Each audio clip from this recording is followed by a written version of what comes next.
안녕하세요. 8월 20일 토요일입니다. 오늘은 레위기 26장 40절부터 46절까지입니다. 제가 읽겠습니다.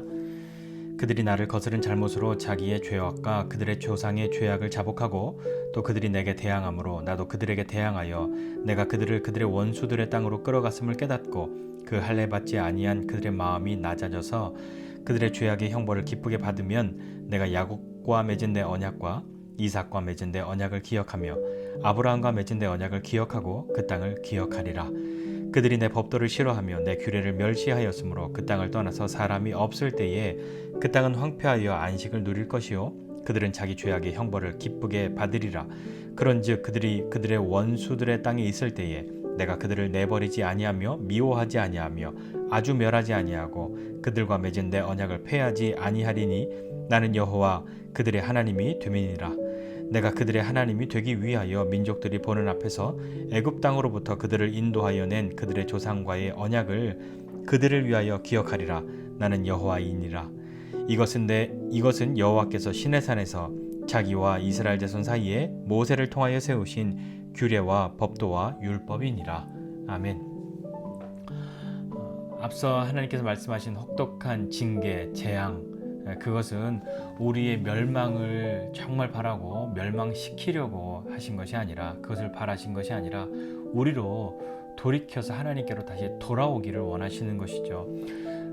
회개를 목적으로 한 일종의 경고와 같은 회개를 요청하시는 하나님의 목소리였던 것입니다.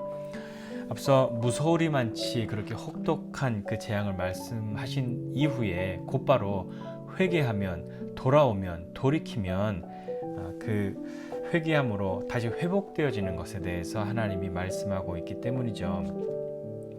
회개는 무엇인가요? 회개는 우리가 내가 그동안에 잘못했던 것들을, 죄의 목록들을 하나님 앞에 이야기하는 것이 아니라, 내 기억에 의지해서 생각나는 잘못들을 말하는 것이 아니라 내 마음이 하나님으로부터 멀어졌고 그로 말미암아 하나님이 기뻐하시지 않는 삶을 살아갔음을 아파하고 하나님께로 다시 돌아가는 것이죠. 돌이키는 것입니다.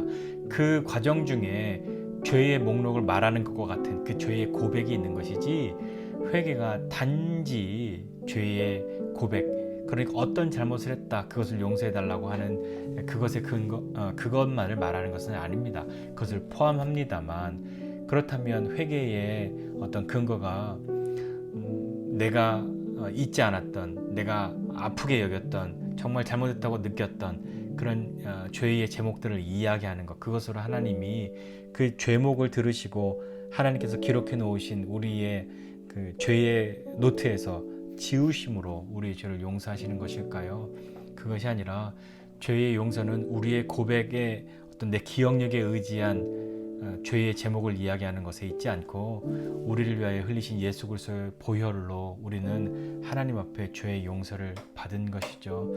그것을 믿고 하나님 앞에 나아가는 것입니다. 그것을 믿고 하나님 앞에 다시 우리의 하나님으로부터 멀어졌던 그 마음을 아파하고 돌이키는 것이죠.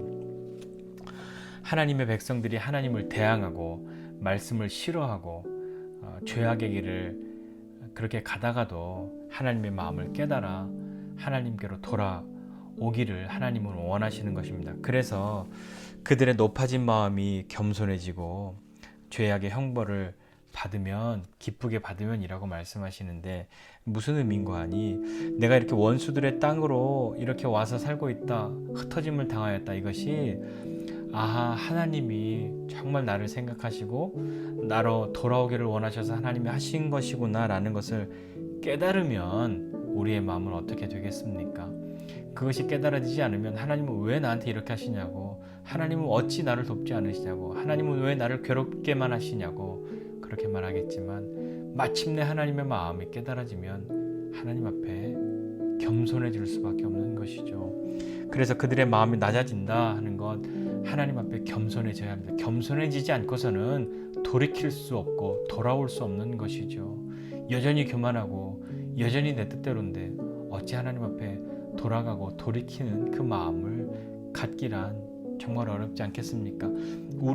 여러분들의 경험을 생각해 보더라도 우리가 언제 하나님 앞에 우리의 마음을 돌이켰습니까?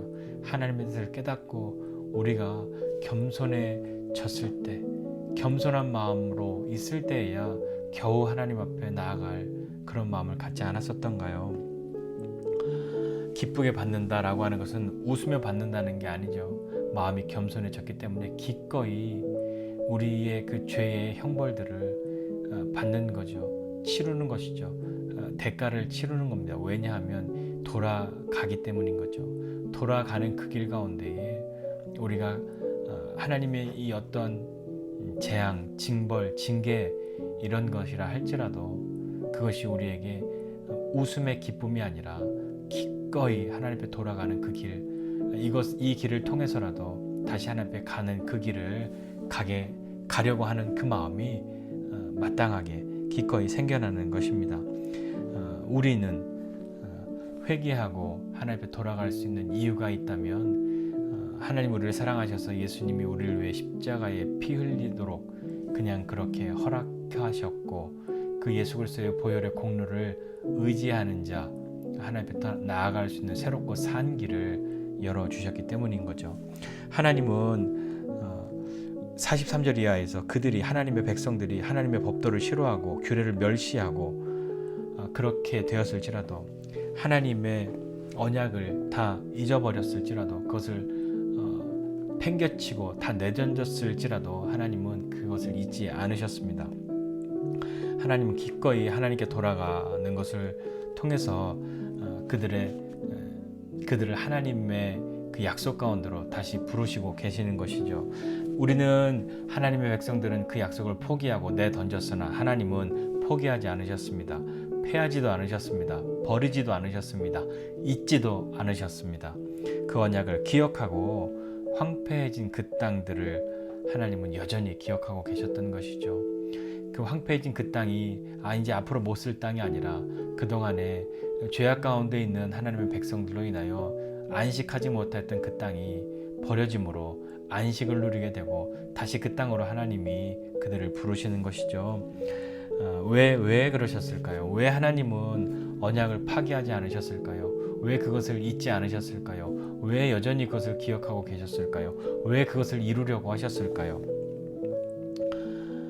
무시당하시면서 사람들의 그런 하나님께 해서는 안 될 하나님을 무시하는 그런 행동, 그런 마음, 그런 표현들, 하나님의 법을 싫어하고 하나님의 말씀을 싫어하고 그런 사람들을 왜 버리지 않으셨을까요? 사실 약속은 약속한 당사자들끼리의 쌍방의 신실함으로 이루어지는 것이 보편적인 거죠. 나랑 너랑 약속하자 했을 땐 둘 다 약속을 지켜야 그것이 약속인 거잖아요. 그런데 참 특이하게도 하나님의 약속은 하나님이 일방적으로 하셨습니다. 하나님이 이스라엘과 언약을 맺으실 때 이스라엘이 하나님 우리 언약을 제발 맺어달라고 그렇게 요청하고 서로 협의해서 약속한 것은 아니잖아요. 그런 의미에서 볼 때 어쩌면 약속은 쌍방의 신실함으로 이루어져야 하나 일방적인 한쪽의 신실함으로도 그 약속이 지켜질 수 있구나 하는 것을 생각해 보게 됩니다. 왜냐하면요, 이 백성들은 하나님 앞에 신실하지 못하였으나 하나님은 그 약속을 갱신하시고 또 갱신하시면서까지도 그 약속을 이루어 가고 계셨기 때문인 거죠. 하나님의 사랑은 우리를 향해서 무조건 잘해주시는 것이 아닙니다. 사랑한다면 무조건 잘해줘야지라고 생각할 수 있으나 사랑하는 여러분이 사랑하는 자녀들에게 무조건 다 잘해주십니까? 그렇지는 않잖아요. 얼핏 보면 잘해주지 않는 것 같으나 그것이 사랑에 기인하고 있음을 우리 스스로도 알고 있지 않습니까?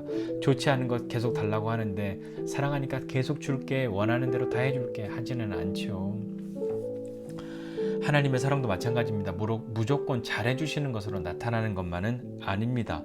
비록 우리는 그 언약을 무시하고 잊고 버리고 심지어 내팽개쳤을지라도 하나님은 신실하게 그 약속을 이루어 가고 계신 것이죠.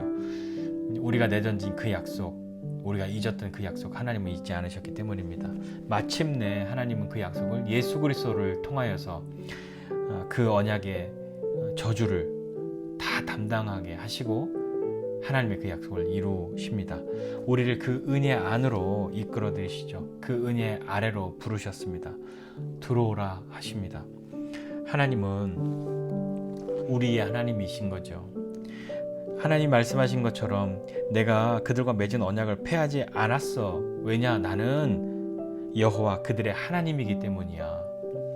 참으로 그러합니다. 하나님은 하나님이시기 때문에 우리와의 약속을 지키시고 우리가 그 약속을 지키는 사람 되도록, 하나님의 그 약속의 지켜짐을 당하는 사람이 되도록, 그리고 우리 스스로가 하나님의 은혜 아래로 들어오도록 그 약속을 이루시는 하나님이 되시는 거죠.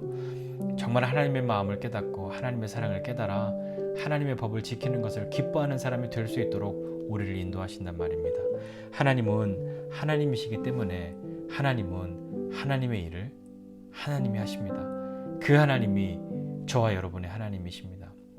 오늘 이스라엘 백성들과 마찬가지로 우리도 하나님과의 그 언약에, 그 약속에 있어서 신실함을 우리 스스로에게서 찾아내고 하나님 앞에 증명해 드릴 수 있는 존재들이 아니었으나 하나님의 약속을 우리가 경험하게, 하나님이 우리의 하나님 되시고 우리가 하나님의 백성됨을 경험할 수 있는 것은 하나님의 신실하심, 하나님의 사랑 때문인 것을 믿음으로 고백하고 그 하나님을 정말 마음 깊이 사랑하고 그 하나님과 함께할 수 있는 그 은혜가 우리 가운데 있어져서 하나님과 함께함이, 하나님의 백성됨이 오늘도 기쁨과 감사의 그런 시간이 되고 그런 하루가 되기를 소망합니다.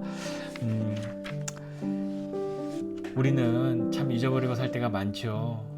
어떤 때는 충만한 그 하나님의 백성처럼 살고 있다가 또 어떤 때는 내가 언제 하나님의 백성이었냐는 듯이 그렇게 살게 되는 때도 있습니다. 그러나 나는 변하고 나는 수시로 오르락내리락 하나 하나님은 우리를 향한 그분의 그 마음을 단 한 번도, 단 한순간도 잊으시거나 버리시거나 포기하시지 않은 그 하나님이심을 믿고 오늘도 하나님이 우리의 하나님이심을 감사하며 우리의 삶을 살아가는 저와 여러분 모두가 되시기를 주님의 이름으로 축복합니다. 기도하겠습니다. 하나님 아버지, 은혜와 사랑을 감사드립니다. 하나님이 우리의 하나님이셔서 참 감사합니다. 나와 같지 않은 그 하나님이시기에 참 감사합니다. 나는 내 이익과 또 내 기분에 따라 이랬다 저랬다 하지만 하나님은 하나님의 약속을 신실하게 이루어 가시고자 우리를 향해 은혜 베푸시고 때로는 징계하시면서까지도 우리를 이끌어 가셔서 그 하나님의 약속을 경험하는 사람, 하나님의 백성으로, 하나님이 하나님이신 줄 알고 사는 사람으로 부르셨음을 감사합니다. 그 은혜 아래 있음을 오늘도 감사하고 오늘도 우리에게 주신 이 하루가 그런 기쁨과 감사가 넘쳐나는 그 하루가 되어져서 하나님을 하나님으로 알고 하나님이 하나님이신 줄을 믿고 그 하나님 섬기며 사는 하나님의 백성 되게 하여 주옵소서. 감사드리고 예수님의 이름으로 기도드립니다.